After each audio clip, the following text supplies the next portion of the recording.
Hello everyone, this is Catherine Belair, and today I'm showing you how to grow sweet potatoes the way I do it.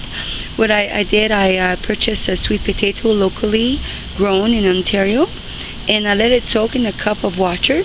As you can see, there's some roots that start growing on the sweet potatoes. And now what I do, I will dig a hole in the sweet potato, and where you see I will plant in the soil where the sweet potato was soaking, like from here till the bottom, get all the roots in the ground.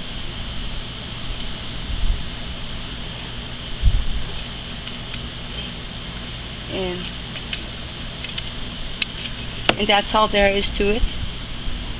And then I'll be back later on and planting some onions, and then I'll do some follow-up. Thank you very much for watching, and have a good day. Look in the description below. I will write some information. Have a good day. Bright blessings to all.